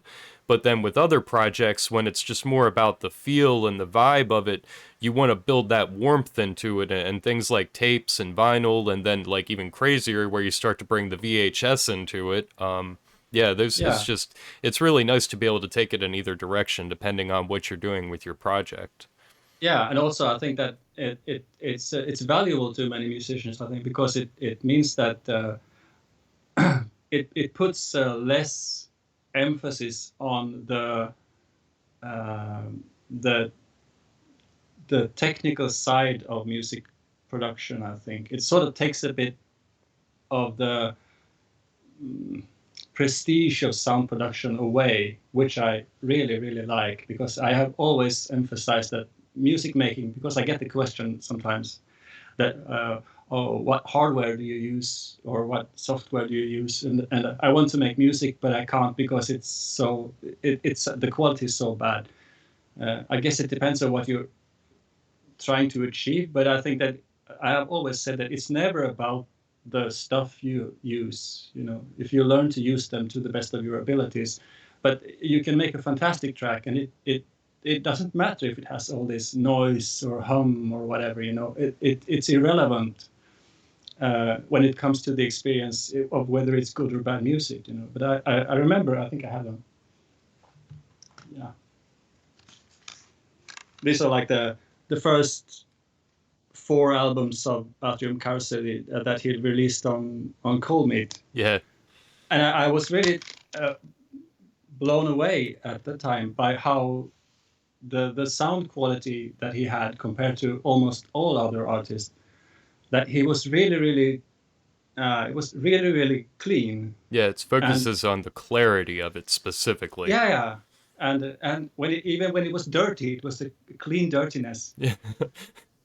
But he is really meticulous with his sound design, and it always sounds fantastic. But it's kind of it's one path, and then there is another, and I think you should. I think it's a bit encouraging that now you have uh, this time when it's maybe less important for artists to have this exceptionally clean sound. You know, I think that's a good thing. Yeah, well, not to talk about Simon too much, but going back to that same project of Par Bostrom's, I was just looking here. He did do the mastering on that one, so it's kind of. I think he's sort of moving out of his comfort zone a little bit on that album because that one is supposed to sound dirty. You know what I mean? Yeah, And that's not what he usually is focused on. He's usually focused on making everything really clear. So that's kind of cool yeah, to see the difference there. yeah. But I Um, think he's also experienced and good enough to realize that this is an integral and important part of the music. Otherwise, he would have sort of washed it. yeah. But I'm sure he has quite capable of realizing that this is how it's supposed to be, and it's part of the parcel. Yeah, so uh, Embers Below Zero here asks, did you ever consider re-releasing the Evergreen Tree? I think it's a less-known album of yours and personally one of his favorites. Uh, yeah, I guess I need to talk to. I guess I need to talk to the French label about it, but yeah, for sure. My intention is to re-release all the old out of print albums. So Good deal. yeah, I think so, and I'm sure they won't mind. They're very decent people. That I don't think they are even active in the music scene anymore. So He says, Chaosthetic Conspiration. yes, I don't know what that means. Is that the label or? yeah, it's Oh, okay, French. okay, yeah. I'm not familiar with that label. I'm familiar with your album, but not that label. I think I've always come to it through your Bandcamp or through Spotify or whatever. Yeah, no, Not directly from the label.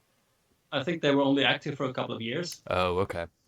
but the label manager is an artist. He visited me in Sweden. We had a really good time. So he's a genuinely nice guy. So. Yeah, that's awesome. So a bit about your two sort of most recent albums, Departed and Vita Archivet.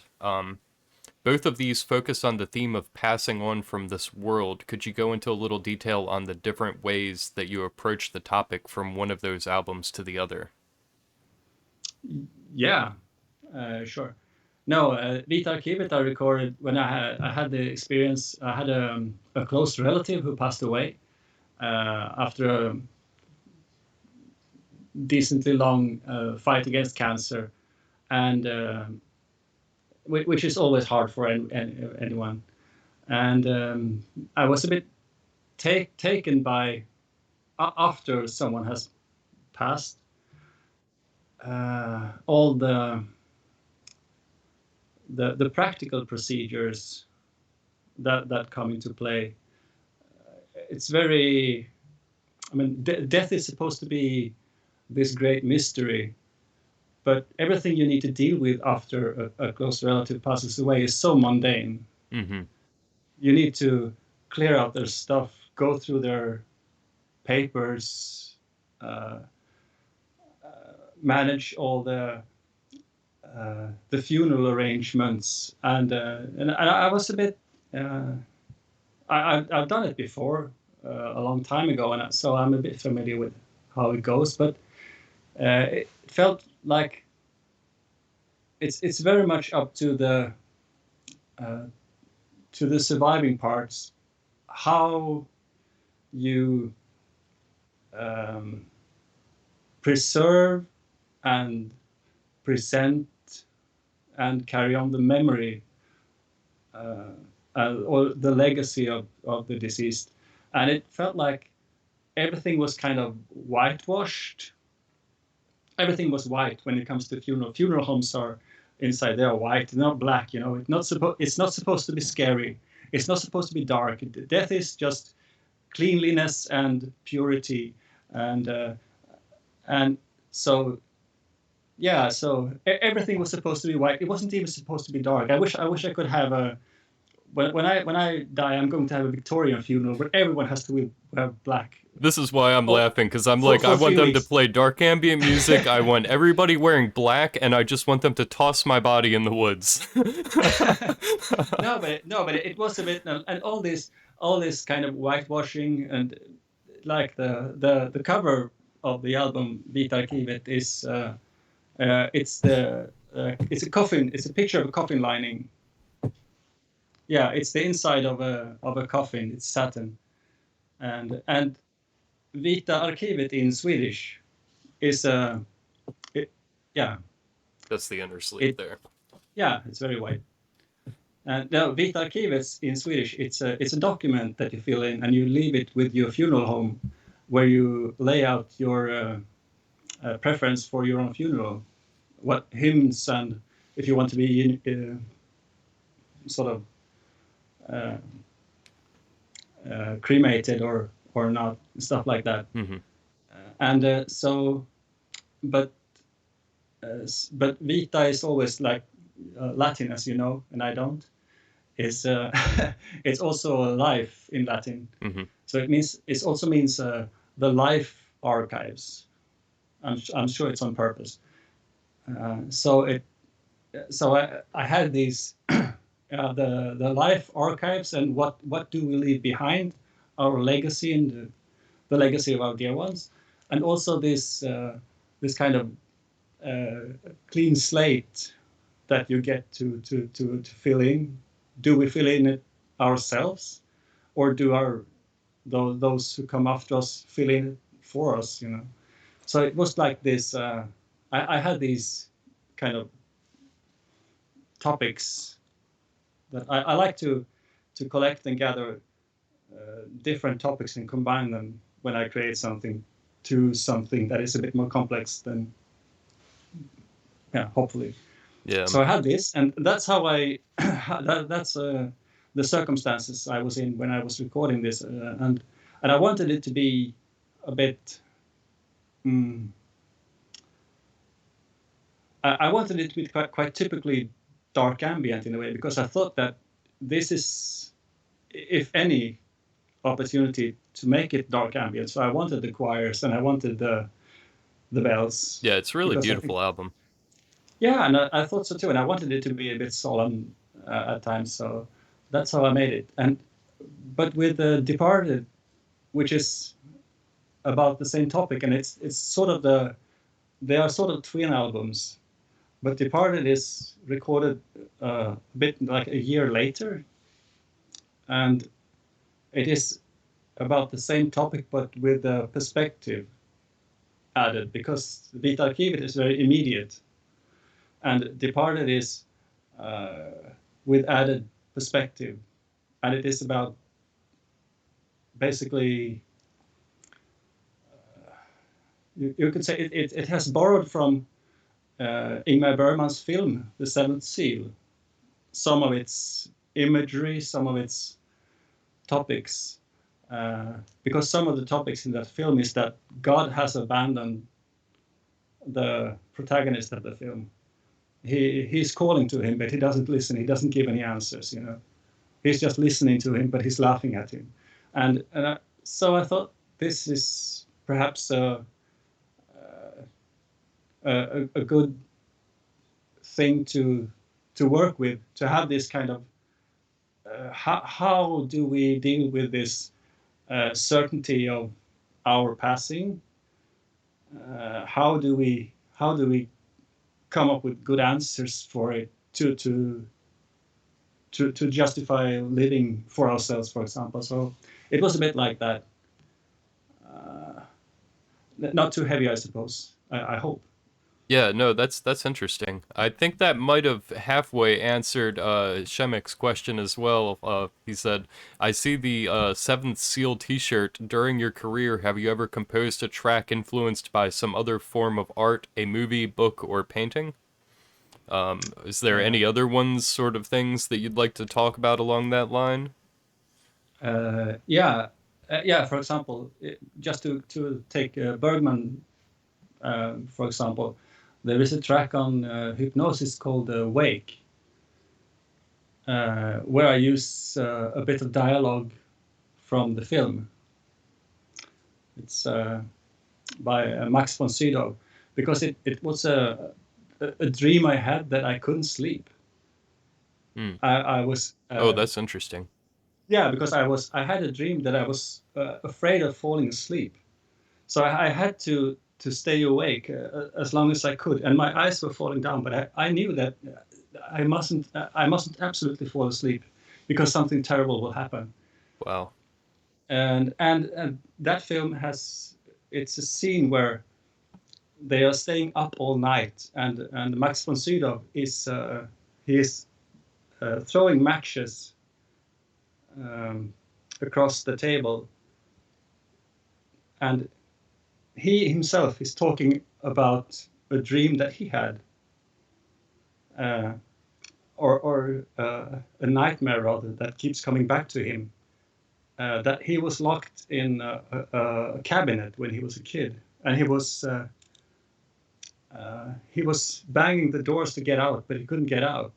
So I thought it was interesting to have like I have a, a dream, and it's called The Hour of the Wolf, the film, which is uh, basically the time at night between, I believe, 3 and 4 Yeah, I think at that's right. night. Yeah.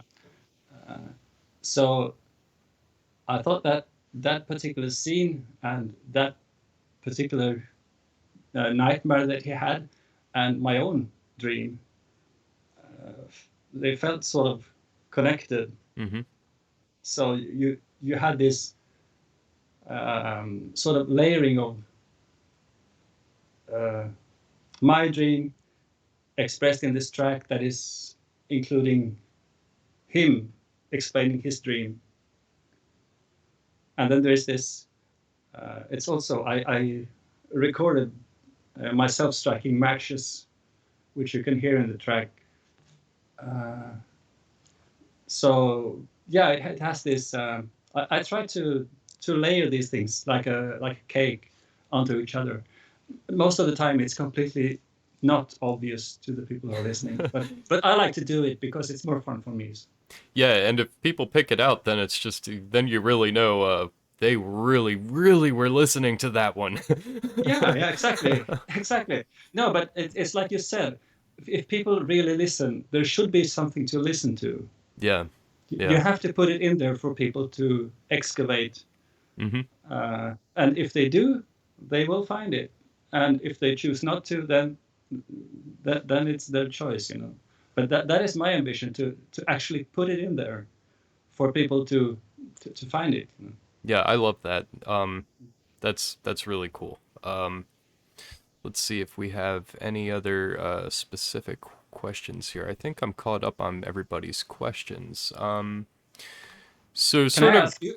sure, go Can I ahead. ask? Yeah. No, I was asking because I think this is really a good idea to invite artists to have a bit of talk, like in a conversational way about, you know, stuff. Yeah. And I was thinking that because I know that you have tried several times to to emphasize on fans that in order to support artists, you need to actually buy the music. You need to support the artist so that they continue, so they can continue to make music. You know. Hmm. And but now my question is to you and perhaps other people who are in a similar position to you to write about music. Is there something that artists could do differently or better to Hmm. uh, to sort of I don't know, help or change the situation? Because it can be difficult for You mean like to the make things easier on me, as far as like from the artist's end, to make things easier on the reviewer, like yeah, a way to exactly. present things to the reviewer? Um, well, I mean, it depends on the kind of album that we're talking about. If the physical version of something is integral to the release, then getting that physical version in front of the reviewer is incredibly important. But you can't just send out 30 vinyls to 30 different reviewers and get 2 reviews back out of it. You know what I mean? So Yeah, yeah. that's a hard thing where it's like, on that angle, I feel like I really need to build up momentum with labels and with artists and get them to know that, if you invest your situation in me, I'm going to invest it back in you. On that angle, and just sometimes especially for certain artists, they'll sort of just send an album and they won't give me any description, and sometimes they won't even present any description when the album releases. Uh, And that makes it almost impossible for me to really go into any sort of detail. Like I said with your music, you give us just enough through your track titles and through your album descriptions that we can, as reviewers, we can sort of get the basic idea of what you want us to know, and then we can sort of tease out what we're feeling out of that, and then I can build out a review from that really well. But when people mm, don't give you anything to work with other than the music itself, and then sometimes the track titles don't even reflect anything at all, sometimes it's just like 1 through 5, you know what I mean? yeah, yeah, yeah, What do I say? You know what I mean? How do I talk about this album? I sit yeah, down sometimes with albums and I'm like, it's good. I can't write a review that says it's good. I don't know anything else to say about it. So yeah, I don't know. I think just giving us something to work with is helpful. And then let's see what Danica's saying here. What a So thoughtful so question, Johan. To no, but ask what artists it's can do. Yeah, go ahead. no, no, but I think it's a bit like I was saying before that for me as an artist, I need something to work with, because I really hate it when I'm approached by someone who asks me to maybe participate in a compilation or something and says it's about this. You can do anything. Hmm. It's and because then I have nothing to work with. Yeah. I can do I can do anything, and I can't create out of nothing. It doesn't make any sense for me to just do something out of nothing. Yeah. And I guess it's yeah. So I guess it's the same for you, that you can't write a review out of nothing. So Yeah, maybe because more. there's some albums that I have really, really loved and listened to this day, but I haven't the slightest clue of what they're about, and I can't write a review that just says, it's good, go buy it. Like, that's No, not enough. And I no, mean, now that I'm doing the Twitch thing, it's a little bit easier for me to get by with that. Like, you guys listen to a few seconds of this, hear how badass it is? Go buy it. You're gonna love the whole thing. And that's good enough, and then I can move on. But when I was sitting down and it's like, if I can't write 500 words, I'm not going to write a review at all. You know what I mean? If no. I can't get to at least 500 words, I always wanted to fall when I was writing between 100 or 500 and 1,000 words for a Yeah, review. And if I could not hit that minimum of 500, then I just would skip the album no matter how much I loved it. yeah. No, I know that some artists like really. I don't know if it's because I don't know if it's intended or not, but some artists tend to go down this path that they are really inaccessible, uh, secretive. Some artists make this a kind of try to make it a virtue to be secretive, but I think it's really a missed opportunity if you don't reach out, and you are certainly not doing your label any favors that way. Hmm. But by being inaccessible to curious people, who wants to know more about what you do. So of course it's up to the artist what they prefer to do. So some have almost a phobia to interact with their audience, but it's really a missed opportunity, I think, to do it. Yeah, absolutely. So no, but it's good to know what could make things easier for everyone. So I was just curious because it's easy as an artist to sort of after you record an album, you sit back and you just yeah, I did this. I'll just wait for it Now to. now everything come to me, Yeah. and or you just leave it to the label to promote it, and yeah, maybe I will answer this interview and maybe I won't. So it's easy to get a bit complacent about something because even though you have put a lot of effort into it, you think that now it's someone else's responsibility to figure it out. Yeah. Yeah, And but sometimes that's fine, but other times you have yeah. to plant that seed. Um, so we talked. I was going to mention sort of both of our T-shirts, but you've already sort of talked a little bit about yours. So I do. I got the Twin Peaks shirt on. How do you Ah, like Twin Peaks? And have you seen the new season? I love Twin Peaks. It's one of my favorite series ever, and I really love the new ones as well. The part, The Return. yeah, the return. Really, no, I'm a big David Lynch fan, so I really loved it. I have it on DVDs. I watch it, I think, once a year at least. Yeah. Yeah, So it, when the new series came out, I was like I watched it live when it aired, and then I watched it like four more times over the week, and then I watched the next episode, and then after it all ended, I watched it like four times all the way through. yeah, yeah, Now I have to yeah. wait a little bit. Yeah, no, no, no. I think it's amazing. I think that David Lynch he's great at creating something that is at the same time incomprehensible and at the same time completely immediate. And he often describes it like that himself. He says everything is exactly what it appears, which doesn't help one bit. Yeah. Which I love him. He's a fantastic That's a writer. little easier with Twin Peaks than it is with Inland Empire. Yeah, yeah, for sure. But no, but I really like our artist who has this. That he is both at the same time mysterious and accessible. He does frequently talk about his art, even though he doesn't talk about all of it. He doesn't like explaining it, but he likes to talk about it, which is two completely different things. And Hmm. I completely agree that you don't want to explain it, you don't want to lay it out. But it's fine to talk about it, and Yeah. it's part of the allure of his complete body of work, I think. Yeah, it's really cool. Mm. Yeah, and Ingmar Bergman, I really, really love. I've seen. I haven't seen all of his movies, but I really enjoyed all the ones that I've seen.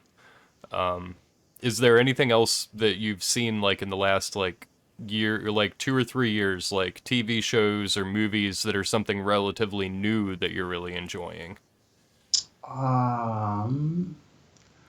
What could that be? I know it's a little harder to think of it that because it's really easy to pull the classics off the top of your head. You know what I mean? But Yeah, yeah. Um, I'm sure there is. if while I you're can't just thinking, I'll mention come. I really have been liking Ari Aster's movies. The Midsummer and I haven't seen. Hereditary.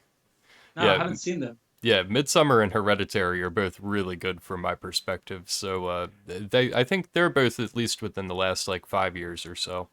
Yeah, yeah. I But think he's Midsummer is pretty new. I think. that's his newest one. I think that's probably about 2 years old. But yeah, that's a little bit more connected to your side of the world than mine. But Yeah, yeah. I mean, you haven't seen it though, have you? You No, you just said you no. haven't. Yeah. So it's sort of about like the Swedish guy is going to college in the United States, and he's like, "Oh, we have this really cool midsummer festival. You guys should all come and have the festival with us." So he brings all of his American friends over there to the middle of Sweden, and then Ah, shit just goes off the rails from there. that's a typical midsummer for you. Yeah. It often goes like that.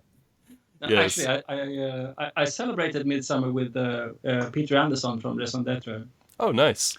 and Jarl from Eric Oh from yeah, Jarl. Eric. Nice. And a couple of other guys. It was actually in Boxholm in the middle of the forest. That So we sounds like a had, lot of fun.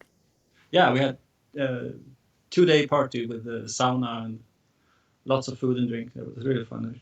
Very nice. But no, Was that I just was like a personal kind of thing, or you didn't like it wasn't like a music thing, no, it was just a house just party. hanging out? Yeah, that sounds Yeah, like a lot of fun. yeah. But I will check out the film. I've seen friends also said it was really good. So Yeah, it's pretty I fun. will- mm. Yeah, so we're at just about we're coming up on 2 hours. So I got one more question here from Oh wow. Embers Below Zero, Shemek. Interesting question, but actually, is it possible to? He's talking about our previous thing here a minute ago. You'll understand when I get through it. Mm. Actually, is it possible to write out of nothing? Sometimes I do that and try to express feelings the music raises in my heart, even having the suggestions in titles or graphic designs. It may be different from what artists had in his head or his concepts, but I think it's all about write about your feelings, not just rewrite press releases. So I guess this is kind of maybe a little bit more for me than you. Yeah, I don't. Mm. Yeah, I see where you're coming from. Where basically like if the artist doesn't give you anything, then you need to figure out what to say about it. But I mean, to me, I can do that, but then I feel like I'm just kind of like I feel like I'm just entertaining myself. I don't know. If you're just if like I mean, yeah, I could say like pretty words and like I could make up a cool story, but if it doesn't have anything to do with the actual album, then I feel like I'm doing a disservice to people. But I don't, that's not necessarily gonna be the same for everybody, but I am a very literal person and I want to get specific about an album. I don't like talking in I don't like being poetic when I'm talking. I like just getting to the point. This album is about this. This is what the physical release looks like. Like Yeah, I am very specific with yeah, and my also reviews. yeah, and also like I said about when you are being asked to do anything, sort of with something that oh you can do anything is fine. It also makes me doubt the person asking a little bit because if I can do anything, don't they care Yeah. about what I do? Yeah. So I could basically, if someone tells me, oh, yeah, we would like to include you on this, you can do anything. So I can record 5 minutes of my farts and I can send it to them. No, but seriously, don't Yeah, no, don't yeah. don't Don't tell don't me to don't do they that have, if that's not what don't, you want. no, but I want them to show me that they care about what they are going to make.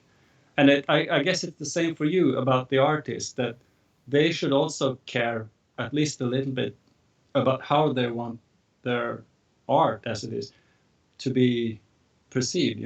Hmm. So it's a bit it makes me doubt the sender. There is a um, there is a saying. It's actually a quote from a speech by Esaias Tegnér, who is a famous poet in Sweden, and he said, "What is obscurely said is obscurely thought," which makes a lot of sense. That if you can't spell it out, maybe you haven't thought it through. Yeah, well, going back to David Lynch for a second, that's sort of what I like about him. He really does find that balance between I am going to give you everything that you need, but I'm going to give it to you in a way that's not easy to digest. But if you try hard enough, you will understand this thing. It is not supposed to mean nothing. It means something. Yeah, Everything here is here for a reason. You might not understand that reason, but it's there for a reason. yeah, and that in itself is also interacting, Hmm. because if people asking, yeah, but what does it mean? And Well, he that's why throws I them. watch one of his movies 30 times, and where some other movie that I like, I'll watch it once because, hey, I learned everything I needed to learn about this. Now I'm going to move on. Whereas, something like Mulholland Drive or Inland Empire, you can, you're 20 times in and you're like, okay, I understand that part now. Yeah, yeah, but also because when people ask him, what does it mean? He will throw them a bone or two, Yeah. and they will chew on it for a while until they get it. Like, we still don't get it, and he will Yeah. throw them another, and he has a great fun with this, I think so. But it's still interaction, It's still he is not being silent Hmm. about it, He's keeping the dialogue alive, which is. Which is more the point than explaining something. Yeah, explaining is not. Explaining is, I think, it's a little bit self-defeating to explain art, because if you explain it, from A to B completely, then you have kind of ruined it Hmm. a little bit, at least, because yeah, there should always be something else, something more to kind of scrape out. Yeah, yeah, for sure. Mm. Cool. Well, yeah, I think we're at the 2 hour mark here, so I think I've asked all of my questions that I had wrote down, and I've been through the questions of chat here. So if you have any other specific things that you wanted to touch on that I haven't mentioned, or otherwise just any closing thoughts here. No, not really. But apart from the fact that I really, really enjoyed it, I think it's great that you're doing this. I hope Yeah, I'm that, having a lot of fun with it. yeah, me too. And I think other artists will as well. So if you keep it going, my thanks to Matej for being a trailblazer here, and Agreed. no, Agreed. for showing that it can work and it's not difficult. And if that, for any technical aspect, if I can do it, anyone can do it. So really. That's awesome. Yeah, yeah, and yeah. So I hope you keep it up, and thanks for having me, and thanks Yeah. to everyone for chipping in. Yeah, exactly. Same to you. I really appreciate that you're one of these first few people here that got in on this with me, and yeah, it's been an absolutely really a lot of fun to have this conversation with you here tonight. So I can't thank you enough, and we still have 20 people, it looks like, hanging out here in chat, which is certainly that's pretty high. I mean, Mhm. it's, maybe you want 100 or 200, but 20 is pretty damn good right now. So I'm sure Yeah, yeah, I'm sure there's going to be a lot of views after it ends as well, because it's a I'm bit sure. early here and it's a bit late there, but it's the closest that we can get to the middle. So Yeah, it's the sweet spot, I yeah. think. So So yeah, no, but go ahead. no, but I think it's I think the timing is good anyway. Like Friday nights, it's usually possible for artists to get away and talk. At least those in Europe to Yeah, have a definitely. yeah, Cool. Well, yeah, we got a lot of thank yous coming in from chat. So, yeah, guys, we really appreciate you all for being here. And, yeah, so I absolutely. think we'll go ahead and call it a night here. So, thanks a lot to you and to everybody that watched with us. And hopefully, you all will be back for the next one. I won't announce who the next one will be yet, but you'll find out soon enough. Yeah, do it. Cool. All right. I'll be Well, there. everybody, have a great night. See you later. Okay. All right. Stream has ended.